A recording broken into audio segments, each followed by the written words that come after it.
قربانی کی وجوب، قربانی کے واجب ہونا، قربانی کے ضروری ہونے کی شرطیں 4 چیزیں ہیں۔ نمبر 1 بندہ مسلمان ہو، نمبر 2 آزاد ہو، غلام نہ ہو، نمبر 3 صاحب نصاب ہو، میں نصاب بتاتا ہوں آگے، نمبر 4 وہ مقیم ہو، مسافر نہ ہو۔ مسافر پر قربانی نہیں آتی، جو حالت سفر میں ہے نا اس پہ قربانی نہیں آتی۔ اب جو پہلی بات، مسلمان، ظاہری بات ہے مسلمان ہی کرے گا، غیر مسلم کہاں قربانی کرتے ہیں۔ آزاد کا معنی، یہ جو پرانے زمانے میں کوئی کسی کا غلام ہوتا تھا، غلامی کی زندگی، کیونکہ لأن العبد لا یملک شیئا، غلام کی بھی کوئی مالیت ہوتی ہے، اسی لیے اس پر کوئی تو اصل کیا تھا، وہ آزاد ہو۔ تیسرے نمبر پہ صاحب نصاب ہو۔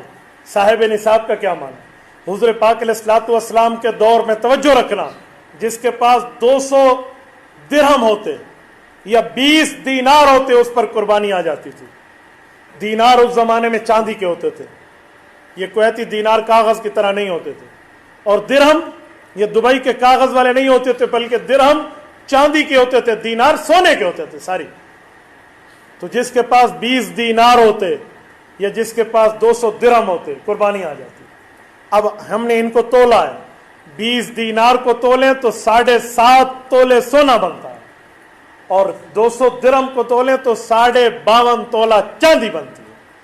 یہ جو لوگ کہتے ہیں نا آپ مولویوں نے 7.5 اور 52.5 تولے کہاں سے لیے ہیں، حدیث میں تو 7.5 52 کا لفظ نہیں ہے۔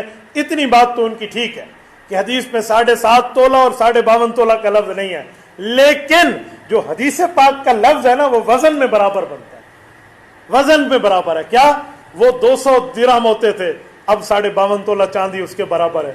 وہاں 200 دینار ہوتے تھے، 7.5 تولا سونا۔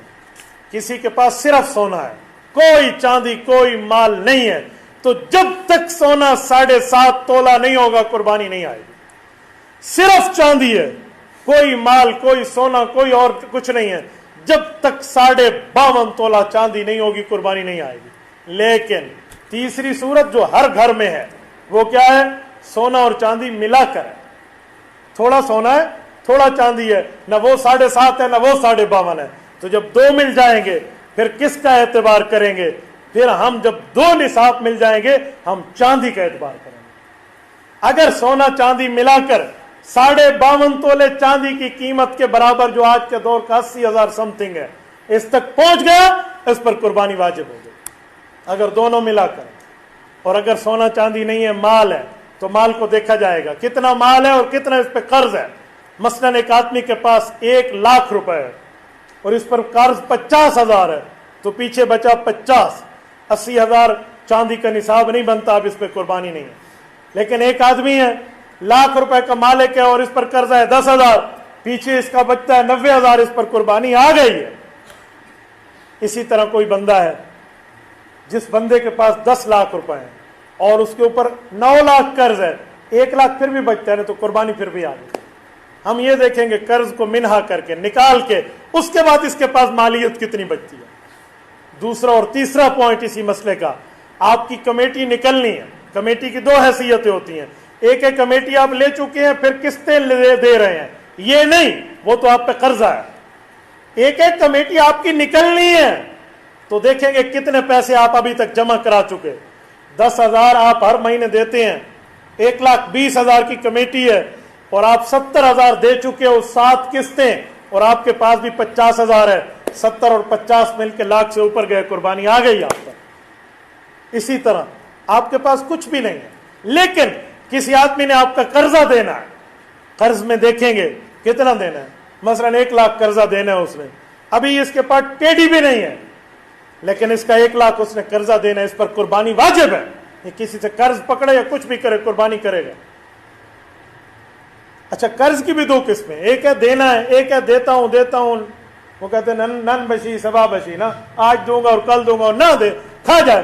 تو قرض کی 2 قسمیں، ایک ہے ملنے کی امید ہے تو پھر آپ کے اوپر لازم ہے قربانی، ایک ہے وہ آپ کا پیسہ کھا گیا ہے، وہ نہیں دیتا، وہ قابو ہو گیا ہے، اسے کہتے ہیں مال زمار، اس پر کوئی قربانی نہیں ہے، چاہے کروڑ روپیہ بھی کوئی آپ کا کھا گیا ہے۔ جیسے مزاربت والے، ہم مظلوموں کے پیسے کھا گئے ہیں، ہمارے مجمع میں بھی کئی بیٹھے ہوئے ہیں، مزاربت والے ان کے پیسے کھا گئے ہیں، 2-2 لاکھ 4-4 لاکھ 5-5 لاکھ ہے، اب وہ دیتے بھی نہیں ہیں، ان کو امید ہی نہیں ہے کہ ملنا ہے نہیں ملنا، تو میں نے کہا بابا یہ مال ذمار ہے، ہمیں تو اس کی امید ہی نہیں ہے، لہذا کیا ہم نے اس کا لینا دینا؟ تو ایسا اگر معاملہ ہے تو پھر آپ پہ قربانی نہیں آئے گی۔ ذبح کون کرے؟ ذبح کے بارے میں دو باتیں ذہن میں رکھیں، مسلمان ہو یا اہل کتاب ہو، یہ دونوں ذبح کر سکتے ہیں۔ مسلمان تو سمجھتے ہیں، اہل کتاب کون ہے؟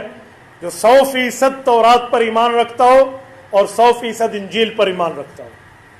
لیکن آج کے دور میں اہل کتاب بھی اہل کتاب نہیں رہے، میں جانتا ہوں، باقی یہ جیوز کو بھی اور کرسچینٹی کو بھی میں نے پڑھا بھی ہے، میں نے دیکھا بھی ہے، یہ لوگ اپنے مذہب پہ بھی مضبوط نہیں ہیں، ان کی مذہب میں ایک ارتداد آ چکا ہے، ان کے مذہب تبدیل ہو چکے ہیں۔ لہٰذا آج کے دور میں اہل کتاب سے نہ کرائیں، احتیاط یہی ہے، یا خود کریں یا کسی مسلمان سے۔